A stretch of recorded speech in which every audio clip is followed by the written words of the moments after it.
Okay, so now it's 10:56 a.m. This topic is one of the topics I've been wanting to talk about. How narcissistic abuse creates OCD, obsessive compulsive disorder, in their victims. Um, like how narcissistic abusers create OCD in their victims. So, excuse me. Where do I start? Um, so you know how narcissistic abusers, that I say that they act like they delusionally believe that they're bigger and better and higher than perfect, and act like they're bigger and better and higher than God. And so when you start off from a young baby or start off from a young child, and you're traumatized and terrified of punishments, constant punishments and abuse and beatings all the time, you know, and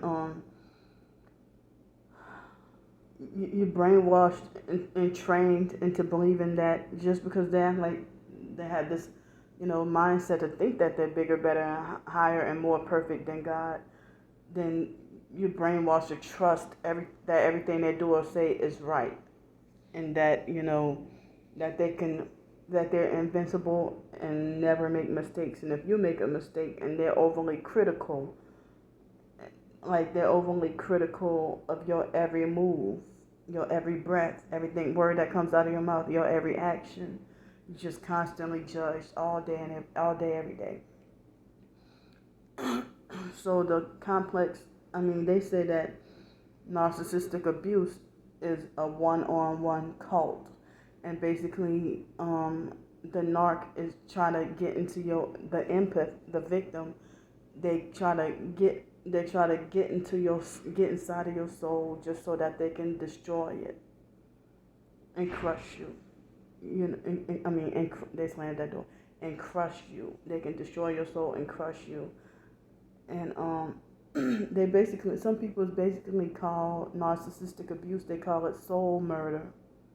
Soul murder, like murdering your soul. So, if normally, say for employment or something, or schoolwork, if you have a teacher who's not a narcissistic abuser, or if you have an employer that's not a narcissistic abuser, or a manager or whatever, or even in church, if you got a certain task to do, and your average work, your work, other people are satisfied with it, or most people are complimenting you, saying you're doing a damn good job, but with the narcissistic abuser, they're nitpicky, and some people describe them to be very rigid, a malignant narc, that they would be described to be very rigid, and you know, growing up in foster care, the foster mom, abused us and put us in a cult. And every other kid, they can stay home and watch TV on Saturdays, or, go play sports. Every Saturday, pretty much of our childhood life. And then every evening after school, the foster mom basically forced us to worship cleaning up. Nothing was ever good enough. Nothing was ever clean enough. And she never washed a dish or did much of nothing until after we turned 18. We weren't worthy of her washing dishes after us. But then when she got those boys, after I turned 18, she was washing the dishes. But she never washed the dishes, and she forced us to wash dishes as a punishment. Clean our room, stay in our rooms all day and clean our rooms. keep us locked in the house, just cleaning up all day, every day. And, nothing was ever good enough. And at this job, the substitute, Michael, the substitute supervisor, who comes in every now and then, he, even though he was last here like maybe 3 weeks ago, or I don't know if it was already a month ago, or 3 weeks or a month ago, and I felt like, well, I don't want to make inspiration sound like a good thing in this instance, but I don't know what other word to use, but I'll say he inspired me to do this doggone video. That here at this job, everybody, says I do a damn good job. And they say, girl, you have these bathrooms looking beautiful and smelling good and everything like that. So, but when it comes to him, this and that is not good enough. And he trying to force me to do things the hard way, in the long way, in the more difficult way, on purpose. I'm like, damn, I think, and I knew he wear perp colors, and so he was a highly narcissistic bully perp, but he gave everybody a problem, not just me, So, I told him to his face, good, I'm glad you're gone, So anyway, for him to be just nitpicky about everything, while everybody else, of course I've made certain mistakes and stuff, but the big bosses, they don't much, they don't come and tell me mostly, most of the time, I don't get really told that I didn't do this or that good enough. The permanent immediate supervisor, he was telling me a couple of days ago that they like our work here, that they really like how we clean. So, the permanent immediate supervisor, he's pretty much okay with my work. The other bigger bosses, they don't seem like they say anything, or they're not nitpicky or overly critical about this, that, whatever. But Michael, when he was here, Mr. Michael, it seemed like he was deliberately and on purpose trying to drive me to quit. And I'm like, damn, you're just here for a few days. You're just here temporarily, and you act like you just want to take over everything. Freaking tyrant. And so, trying to deliberately, be extra controlling and micromanage, and trying to nitpick at my every move, and deliberately and on purpose trying to drive me to a meltdown, And so, my first job, Popeyes, they abused me and treated me a certain way. Nothing was ever good enough. Nothing was ever clean enough. They perked me really bad. And that would be a whole different video to talk about my first job at Popeyes. But, I was never good enough.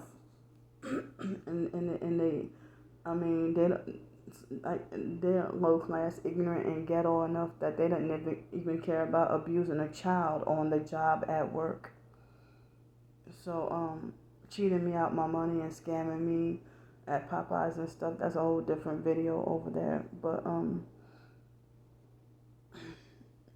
even when I was living in Denton, Texas, those fake mental health people, like the fake social workers, the fake mental health case managers, and I don't trust or like anybody with LCSW behind their name because of my foster care abuse experiences. The fake social workers, I do not trust or like them. And some people think that the mental health case managers and the social workers are the same thing, but they're not. But they're not the same job. But I also hate fake mental health case managers as well, and fake mental health nurse everything with fake mental health. So, you know, it seems like as if when I was living in Denton, Texas, and, you know, suffering extreme depression, about not being able to get a job, and I didn't know it was because of me being a targeted individual. So, being super depressed, and, you know, being on those medications, and can't even get out of bed. I feel crippled, psychologically and mentally crippled enough that I can't even get out of bed, and feeling depressed enough that I would only shower once a week or once every 2 weeks. And then I didn't realize how dangerous it was. You know, I guess you ain't really, when you are on those psych medications, you really can't think critically, and you're not in your right mind, really, because they said alter states of consciousness or whatever, you know. So that's another reason why nowadays I steer clear from the psychiatric medications. So the fake mental health people will bully me and come to my house, and the house is never clean enough, but it's not their business anyway. You know, that's my house, and you come and try to bully me in my own house and control my house. And it's like the fake mental health people, they're all narcissistic, Masonic perps that try to, you know, just control and ruin your life, and make you, every aspect of your life, and make you miserable. Like, if you want to buy your favorite magazine and spend only $2 on that, you get, like, berated and condemned, and they come down hard on you and stuff like that. You know, I already talked about the fake foster mom with that allowance. I did another video on that, but I think that I, you know, made that private. But you know, the $20 a month when we were supposed to get $37 a month allowance, but she micromanaged that freaking, either that or didn't give up. She will look for excuses to not give us that measly ass little $20 a month. You know, just pick an argument or fight for an excuse to justify not giving us, you know, the $20 a month. Or she would just pick trouble on her own on purpose, just for an excuse to justify punishing us from a dance, prom, field trip, and stuff like that we want to, like anything fun. You know, so, you know, I can't even get my, you know, relationship with not just my twin sister, but other family members. I can't get it back. I guess, and there never was any, but we can never reconcile. Everything seems hopeless. So, you know, the foster mom brainwashed us to not get along, and, you know, even everybody in our environment, even people at school, you know, create false rumors about me and my twin sister to get us fighting and keep us fighting, and then so they can sit back and laugh, and you know, so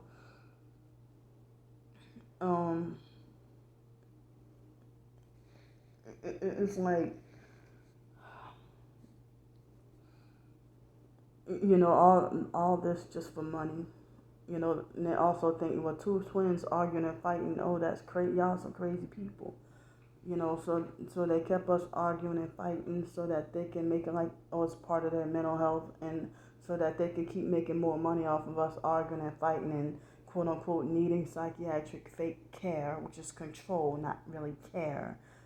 I'm just like narcissistic abusers.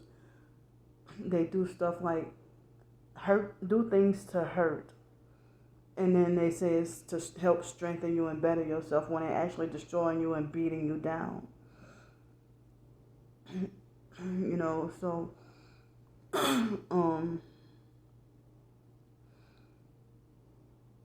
even the foster stepdad, you know, him dishing out orders, telling us what to do, even though he was older than us, but we felt bitterness and resentment and being upset about the foster dad, Al, when he died, you know, in which I believe that the foster dad, Al, was a targeted individual and covertly murdered. Foster dad, Alvia Felder. I strongly believe that he was a targeted individual and covertly a Masonic. I think that was a Masonic hit. What happened to him? A Masonic blood sacrifice. So that man was sacrificed. So then a few years later, he was the foster stepdad, and the foster mom seemed like she was trying to kill him too. If he didn't obey, but he was her puppet, and but then he was controlling us and just creating division and manipulating, and the foster stepdad, who they call Mr. Terry, he was doing all kinds of manipulation and abuse, but the foster mom still controlled everything. And I didn't realize with narcissistic abuse, the nagging wife, who most of the time younger than the husband, the nagging wife, wears the woman who wears the pants in the house and controls the husband and tells him what to do. And I didn't realize that was biblically wrong, and that is biblically wrong and out of order. So they said that, that Jezebel spirit and witchcraft, so I mean, there was a point in time where it seemed like a lot of just, if I felt like we hated Mr. Terry, the foster stepdad, but then it seemed like the foster mom, I think she was doing a lot of voodoo on him. and like every fucking week, even though he would speed everywhere in her BMW, and he was doing a lot of cheating on her and speeding in her BMW everywhere. And one week she would have him slip and break his leg in the hallway, or break his knee in the hallway, and then break his knee in the down the stairs. Then the next week he gets into a freaking quote unquote car accident, and then the next week this happens to him. The next week that happens to him, and then the foster mom would have him they slept in the bed together like the first 6 months, and then whatever, him cheating or whatever, then he was forced to sleep on a couch, and then he would be gone, separated from her, and then come back, and he was a porn addict and everything like that, So even with the foster stepdad, we had to hear all the lectures, and then the foster mom never used to lecture us until after he started with the psych games and lecture. So it's like two married narcissistic abusers oppressing each other. And then, the foster dad, Al, him and the foster mom, they used to constantly fuss, argue, and fight. And so I witnessed that growing up. And then now me and my twin sister, all we do is fuss, argue, and fight. And it frightens me that I can't even be in the same room with not just my twin sister, but other family members. Can't be in the same room with them, for 2 minutes without a scary, heated argument or near fight. So all this stuff is real. I kind of feel like I veered off topic, but even with the foster stepdad, nothing was ever perfect enough. Like, that's why I quit caring about my appearance starting my teenage years. I quit ironing clothes when I was 13 years old, 13 or 14. I quit ironing my clothes. I quit combing my hair. I quit, taking care of myself. I mean, I would still take a bath, but then with my OCD, I would end up, cleaning everything I touch, or cleaning everything anyone else would touch. And still now I don't like people putting their hands on me, touching me. And narcissistic abusers, they don't respect my desire to not want you to. And even Michael, when he was here, he knew I didn't like people to touch me, but he would act like he has a license and a right to violate me and put his hands on me when I say, do not touch me, don't tap me, keep your hands off me. But they don't respect that, but they demand that you do everything that they tell you to do. And even these young ass kid, disrespectful, bossy kids nowadays, you know, I'm not gonna freaking do what a 14-year-old tells me to do, you know, or an 18-year-old slut, an 18-year-old narcissistic slut. I ain't doing what she tell me to do, you know, and y'all think y'all live a secret life of perversion, but outwardly in public y'all want to live that holier than thou fake self-righteous game to so that y'all can cover up. Y'all think y'all try to overcompensate with fake self-righteousness to cover up all y'all wicked, dirty, Masonic, satanic deeds. So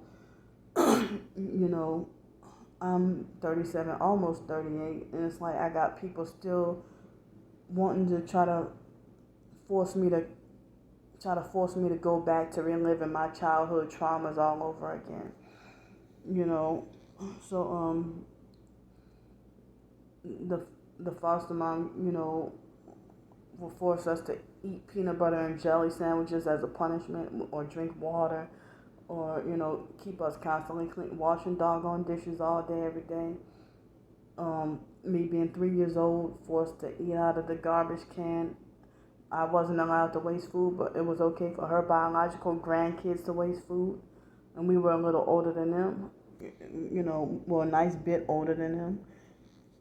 They would boss us around and tell us what to do, and then try to blackmail or threaten you. Like, how the hell, the foster nephew Julian, the abusive foster brother Joe, who would be a woman and child beater, his half Filipino son Julian, would be 2 years old, threatening and blackmailing us if we didn't fetch me some cereal.